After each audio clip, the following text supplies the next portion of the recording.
ఇప్పుడు ఒక హరీషన్ ఒక్కడే మాట్లాడే ఉన్నది. నేను ఒక నిమిషం మాట్లాడినా అని మాట్లాడినా కదా నేను. సరే ఒక్క నిమిషం వినండి. నా బాధ పోవాలి, మీ ఊషమ్మ బాధ పోవాలంటే మెజార్టీ తీసుకురావాలి. నాకు పోయినసారి నేను ఎమ్మెల్యే గెలిచినప్పుడు ఎంత ఉత్సాహంగా ఉన్నానో మళ్ళా అంత ఉత్సాహం తీసుకురావాలి. తీసుకొస్తారా లేదా? ఒక్కటి మీరు గుర్తుపెట్టుకోండి, నాకు మొదలే సర్వే వచ్చింది నువ్వు ఓడిపోతావని. సర్వే వచ్చినా నాకు వేరే నియోజకవర్గం ఇస్తానన్నా నేను వద్దని ఓడినా ఇక్కడనే ఉండాలని ఉన్నా. ఆమె ఏడుపుతోటే నేను ఓడిపోయాను. గొప్ప పెట్టింది కావాలని నటన చేసింది ఏడ్చి. ఆ నటనకు ప్రజలు పాప ఆడోళ్ళు ఏడుతా అంటే నాకు వ్యతిరేక. దయన్న చెడ్డోడని ఓటేలే, దయన్న మంచోడే కానీ మార్పు వస్తుంది, 2 లక్షల రుణమార్పు వస్తుందని ఆశపడేశారు. వాస్తవం కాదా ఇది? నేను ఒకటే మిమ్మల్ని అందరినీ రిక్వెస్ట్ చేస్తున్నా, నాకు ధైర్యం తెప్పియాలి. నేను ఇవాళ బూత్కు నేను ఒక 20 మంది కార్యకర్తలను రమ్మంటే చాలా మంది వచ్చారు. నేను చేతులెత్తి మొక్కుతున్నా, నా మీద అభిమానం వచ్చిన మీరు అందరికి కూడా జిద్దుకు వచ్చారు. నేను మిమ్మల్ని అందరినీ రిక్వెస్ట్ చేస్తున్నా, రేవంత్ రెడ్డి గురించి నాకు బాగా ఎరక. రేవంత్ రెడ్డిని తిట్టేది, తప్పుడు పనులు చేయొద్దు, అబద్ధాలు ఆడొద్దు, మోసం చేయొద్దని ఎప్పుడు తిట్టేది. ఆయన అనేది దయన్నా నీ తిరుగుంటే నడవదే, పొద్దునోటి మాట్లాడాలి, సాయంత్రం ఒకటి మాట్లాడాలి, మాట్లాడితేనే రాజకీయాలలో పెరుగుతుంది. తినాలి, లంచాలు కూడా తినాలి. నీ తిరిగా తినకపోతే రాజకీయాలు నడవే నన్ను అనేది నేను తిట్టేది. ఆ సుంటోడు ఆయన చెప్పిందే కరెక్ట్ అనిపిస్తాను. ప్రజలు మోసపోయిండ్రు, ప్రజలు నమ్మిండ్రు. నేను ఒకటే మిమ్మల్ని అందరినీ రిక్వెస్ట్ చేస్తాను, అన్ని మోసం బోకర్ మాటలు. ఎంత బోకర్ మాటలు మాట్లాడుతాడో అంత హరీష్ చెప్తాడు. ఆయన ఏమంటాడు మళ్ళా 15th ఆగస్టు అంటాడు. నేను ఒకటే అంటున్నా, హరీష్ ఏమన్నాడు, 15th ఆగస్టు రోజు నువ్వు చేస్తానంటే నేను రాజీనామా చేస్తా, చెయ్యకపోతే నువ్వు రాజీనామా చేస్తావనంటే తప్పించుకుంటాడు. ఆ మాట అంటలేడు.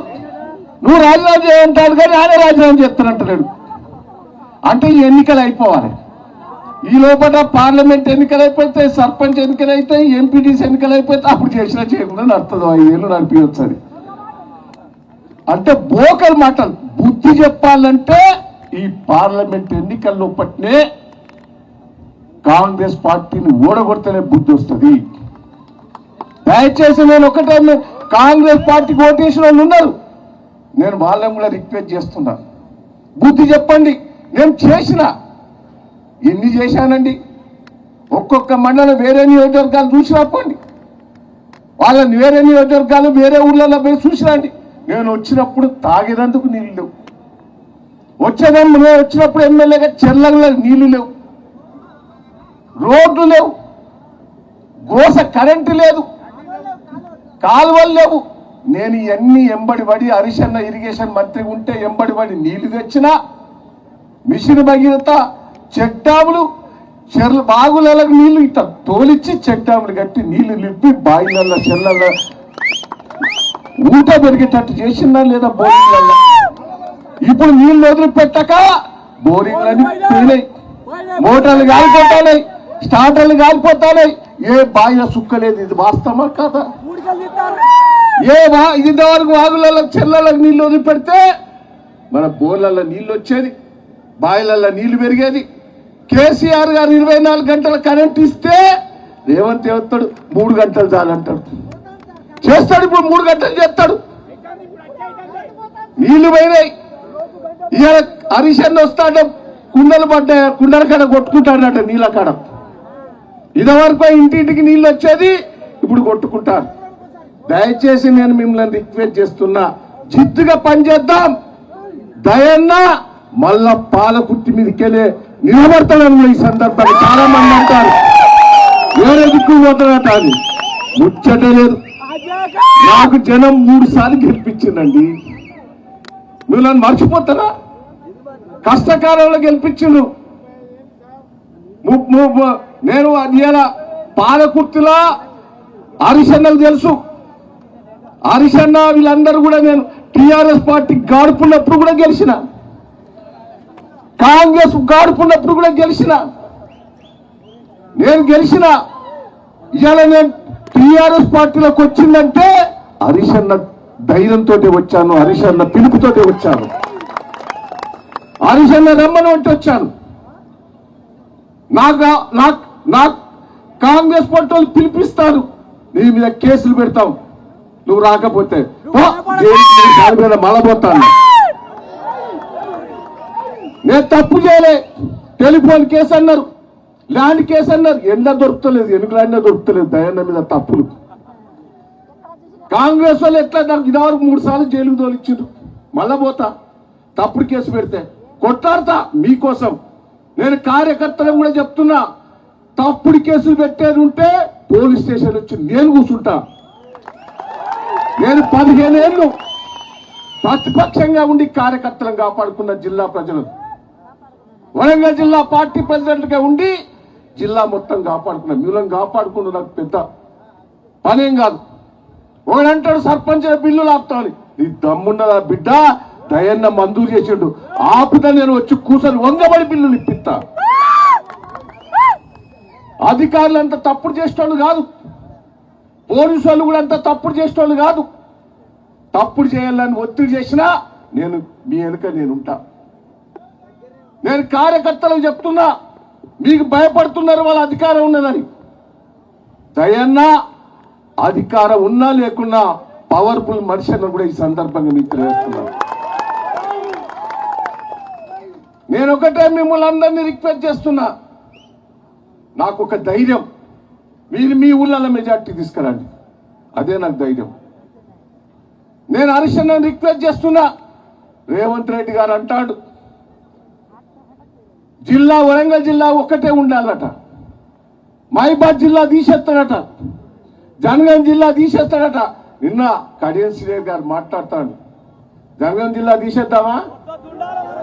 ఏం మాట్లాడతాను నిన్న కడియం శ్రీదేవి? 6 ముక్కలు చేసి అన్యాయం చేసిండు. కాకతీయ రాజులు పరిపాలించినప్పుడు వరంగల్ ఉండే, వరంగల్ ఒక్కటే ఉంటే రాదు అంటాడు. జనగాం జిల్లా తీసేస్తాడట, మహిబాద్ జిల్లా తీసేస్తాడట, తొర్రూరు ఆర్టీఓ డివిజన్ తీసేస్తాడట. అసలు దొంగల కొట్టేద్దామా? నేను మిమ్మల్ని అందరినీ రిక్వెస్ట్ చేస్తున్నా, అదొక దొంగల రాజ్యం, మోసపీలు రాసిద్దాం. నేను మీకోసం నేనున్నా, దయచేసి నేను రిక్వెస్ట్ చేస్తున్నా, చేతులు ఎత్తి మొక్కుతున్నా. వాడన్ని బోకర్ మాటలు మాట్లాడి మళ్ళా దిగిపోయేటోడే. నేను ఒకటే మీకు చెప్తున్నా, నాకు సర్వే రిపోర్ట్లో నేను ఓడిపోతానని ఇచ్చిండ్రు. వాళ్ళే ఇప్పుడు చెప్తారు వరంగల్ పార్లమెంటు టిఆర్ఎస్ పార్టీ గెలవబోతున్నదని సర్వే రిపోర్ట్ ఇస్తున్నాయి. ఇదే సర్వే రిపోర్ట్ మీకే ఇంత ఉంటే ఇక్కడ చూపెట్టిన 50,000 మెజార్టీ తోటి గెలవబోతున్న విలేజ్ వైజ్ గా చెప్తా. నేను ఓడిపోతానని ఇచ్చిన మనిషి. ఇలా ప్రభుత్వం కూడా మీరు ఒక 25 సీట్లు మారితే గెలుతానని ఇచ్చి నేను ఇప్పుడు అప్పుడు చెప్పిన మీ పేపర్లో చూసినా మీరు? ఆయన రిపోర్ట్ ఇది. హరిశన్నకు కూడా తెలుసు ఇదంతా. దయచేసి నేను చేతులెత్తి మొక్కుతున్నా, నేను లీడర్లకు కూడా చెప్తున్నా, మిమ్మల్ని కాపాడుకునే శక్తి నాకున్నది. దయచేసి విజయం ఇస్తా. పార్లమెంట్ ఎన్నికల వరకు ఓపుకుంటారా? నేను వాళ్ళని తిడితే వాళ్ళు పెద్దోళ్ళు అవుతారని ఆగుతాను. అత్తా కూడా ఇప్పుడు తిట్టా, పార్లమెంట్ ఎన్నికల తర్వాత తిడతా.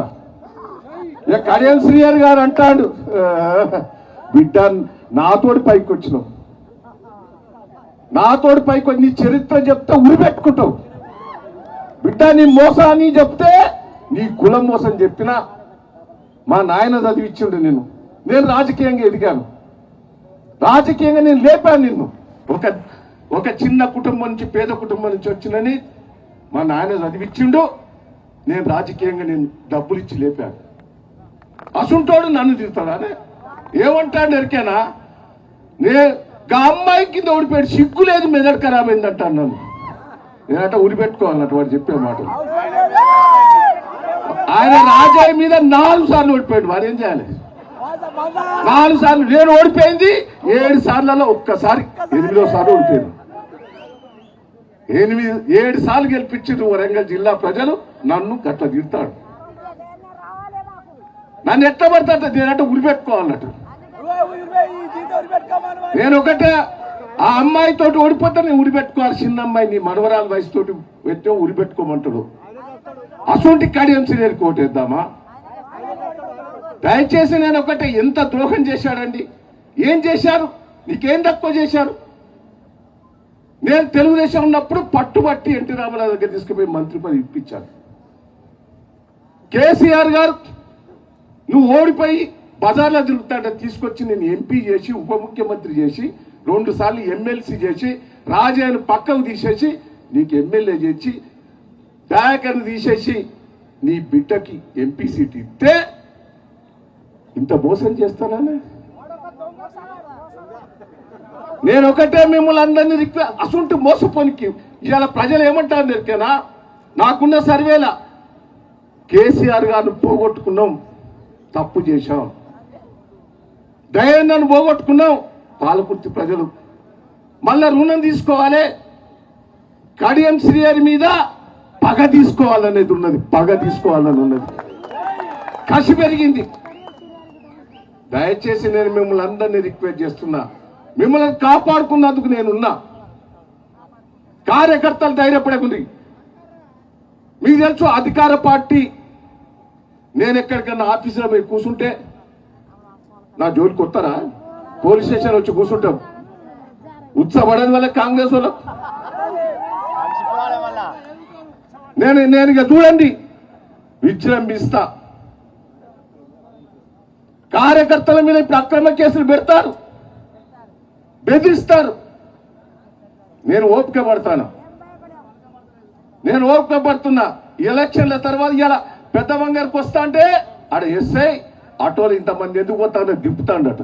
బిడ్డని ఫోన్ చేసి తిట్టిన, సిఐ గారు రిక్వెస్ట్ చేసిన, ఇది పద్ధతి కాదని. అక్కడిక్కడ కేసులు పెడుతున్నారు. నేను పై ఆఫీసర్లు తీసుకుపోయి మీకు అండదండలు ఉంటా. నాకొకటే నీ కోరిక, నేను చేతులు ఎత్తి మొక్కుతున్నా, కార్యకర్తలు జిద్దుగా పనిచేయండి. మిమ్మల్ని కాపాడుకునేది నా బాధ్యత. నాకు హరీష్ అన్న ఉన్నాడు అండ. ఇలా వరంగల్ పార్లమెంట్ ఇన్ఛార్జ్ హరీష్ అన్న కాకున్నా నా మీద అభిమానం కొద్దిగా వచ్చిందని కూడా ఈ సందర్భంగా మీకు తెలియజేస్తాను. నా మీద దయన్న మీద అభిమానం కొద్ది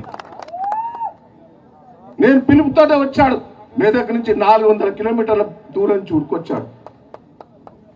నా పాలకుర్తి మీద నా మీద ఉన్న అభిమానంతో గెలిపిద్దామా లేదా? వెనుక ఉన్న గెలిపిద్దామా లేదా? ఇంకోసారి మాట్లాడన్నది నేను మళ్ళీ మీటింగ్ లో మాట్లాడతా. హరీష్ అన్న చాలా స్పష్టంగా మాట్లాడతా వినాలి.